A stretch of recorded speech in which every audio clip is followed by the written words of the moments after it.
Ассалому алейкум дӯстони азиз, хуш омадед ба канали мо ва ба дарси забони русии мо. Инак мо бо шумо имрӯз забони русиро аз нов омӯхтанро оғоз мекунем. Хуб, дарси якуми мо бахшида мешавад ба алфавити забони русӣ, ба ударени зада ва ҳамчунин тарзи хондани ҳарфҳои о, г, твёрдий знак ва мягкий знак. Ва албатта домашни задани вазифаи хонагӣ дорем. Ман дар охири дарс вазифаи хонагӣ метиҳам ва шумо ҷавобҳои худро дар комментария менависед. Ман ҳар якташро проверка карда дар ҳамон ҷо ва шумо ответ медиҳам.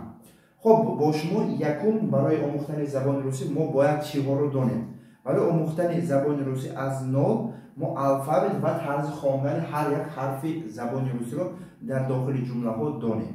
Барои ҳамин ҳозир мо бо шумо алфавитро дида мегузарем. Такрор мекунем.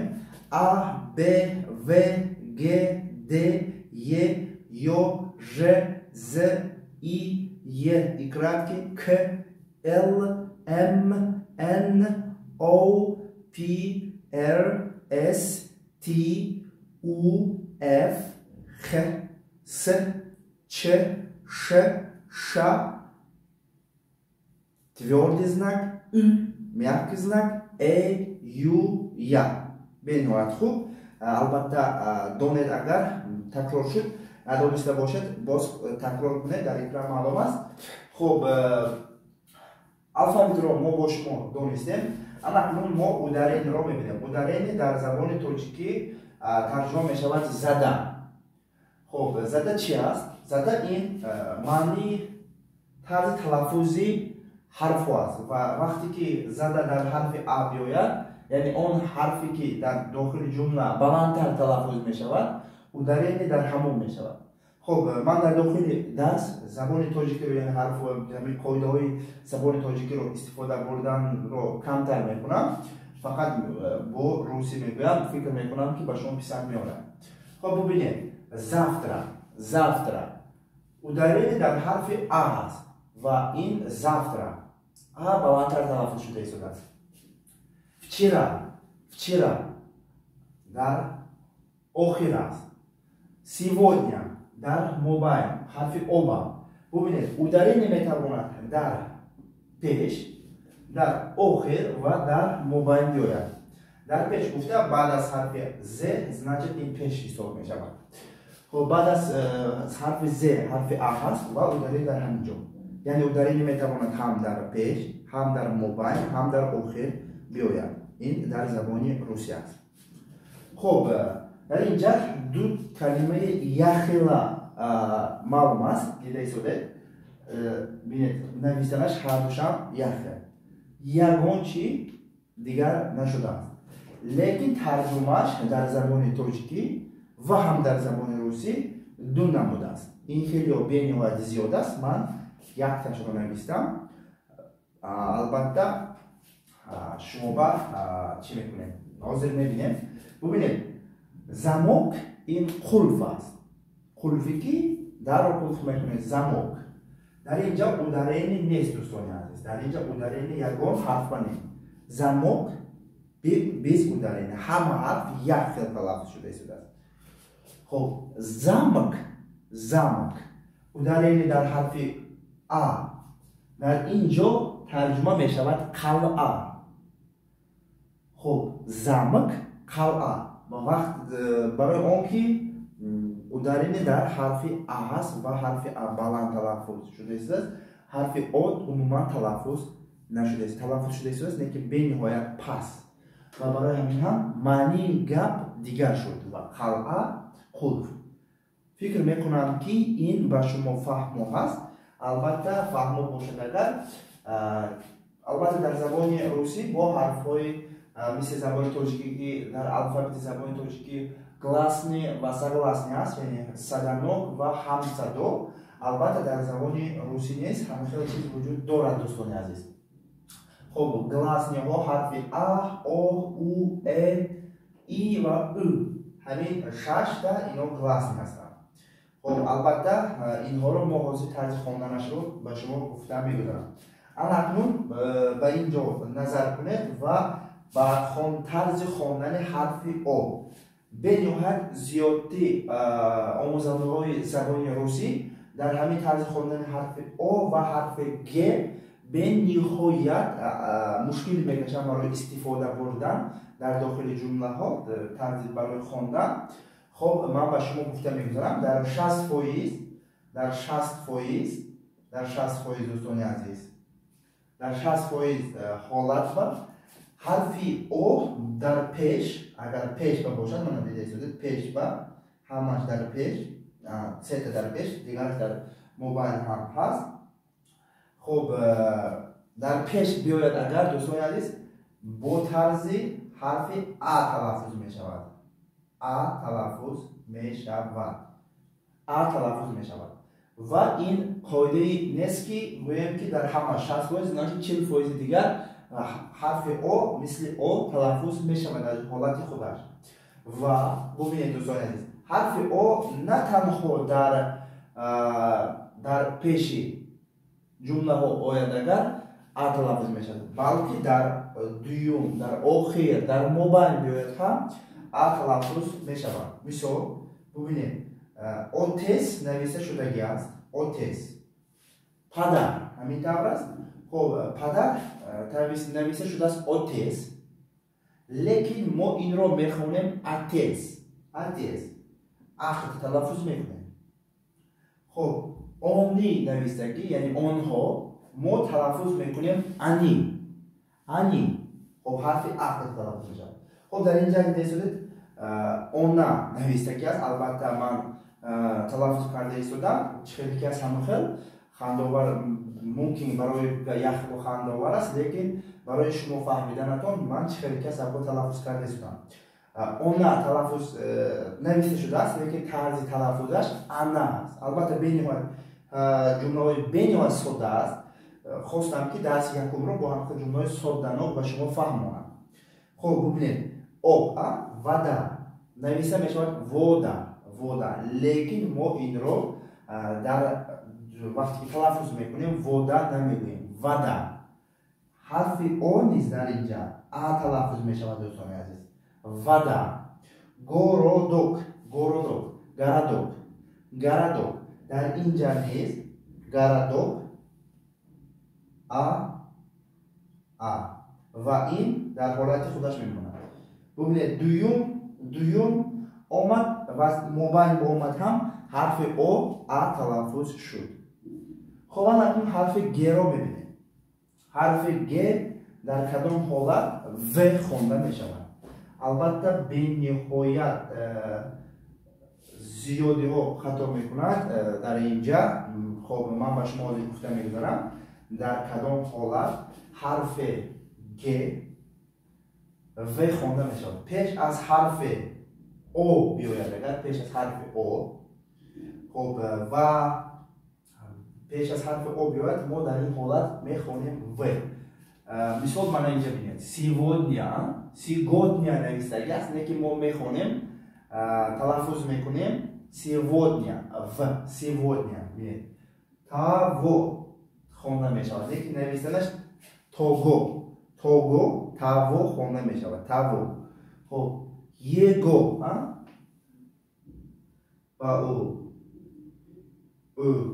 его не его зовут Мансур. номи Мансур. например его гуфтестам его не его. его яъне дар ин ҷо низ пеш аз ҳарфи о омад мо дар ин ҳолат низ талаффуз мекунем г. геро ҳамчун в талаффуз мекунем. на он ки чихел ки ҳаст г ихел талаффуз намекунем. чиго чиво хонда мешавад чиво. дар ин ҷа низ в талаффуз мешавад чиво. чиво дидем. ва бубинед кого ба каво. каго ти видел. киро ту диди. дар ин ҷо нависта нашабинем. албатта ҳарфи пеш аз о биёяд мо дар ҳама ҳолат дида истодем в хонда истодааст. ва мана бинед вчераш него. вчераш него бубинед во. его. вчерашний го хон нависта шуд, лекин мо вчерашний во талаффуз мекунем. Дӯстон азиз, ҳарфи о, ҳарфи г ба шумо маълум аст. хуб, анакнун мо бо шумо яке аз не он ки бисёриҳо аҳамият метиҳад дар ин ҳолат твёрди ва мягки знакҳо, ами знакҳо гуфта гап бахши знак, яъни албатта дута аст, метавонем знакҳо низ гӯем.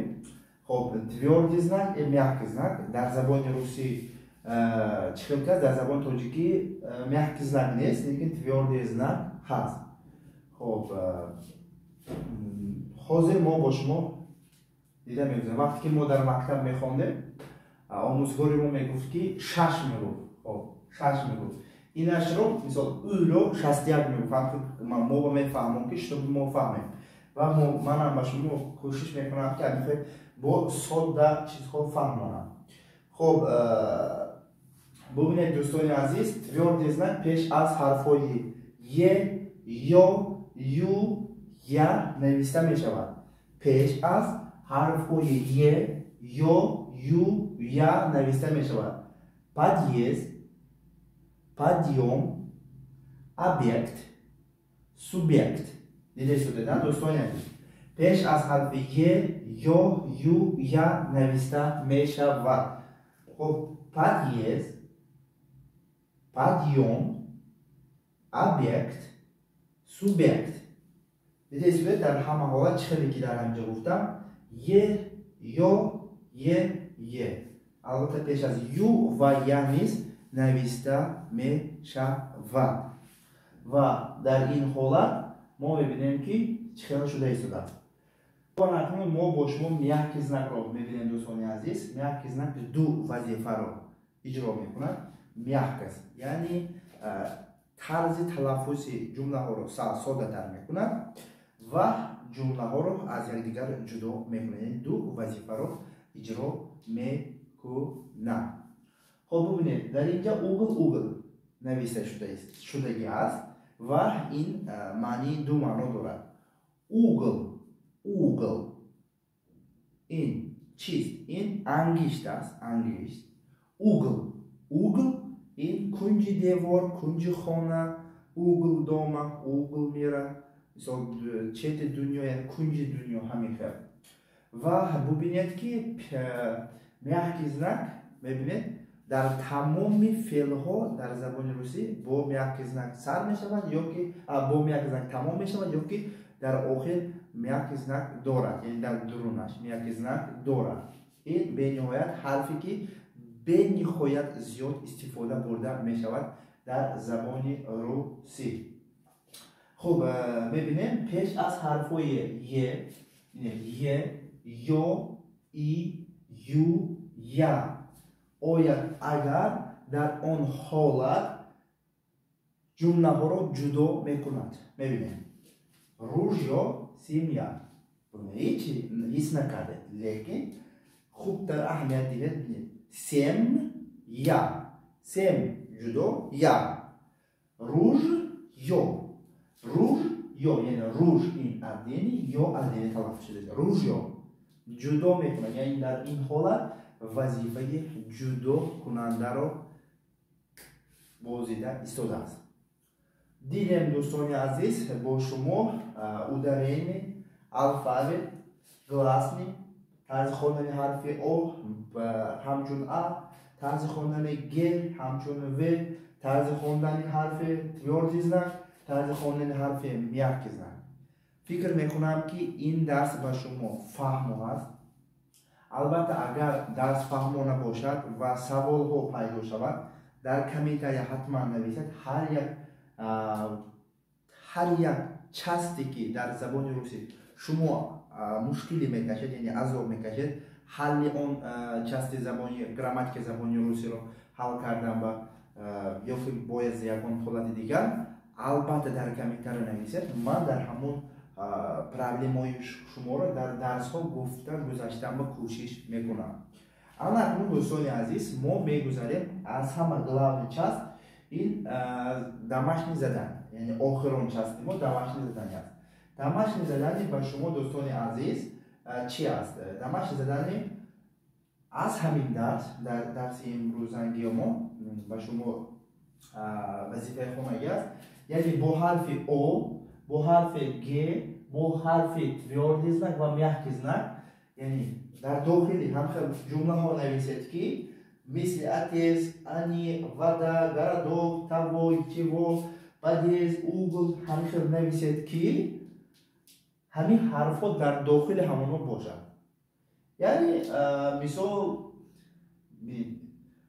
мягкий знак رو گویم اگر شما میتوانید 10 تا فعل رو نویسید و 10 تا فعل تمام شود با mягкий знак، значит وظیفه خانگی شما برای حرف mягкий знак هست.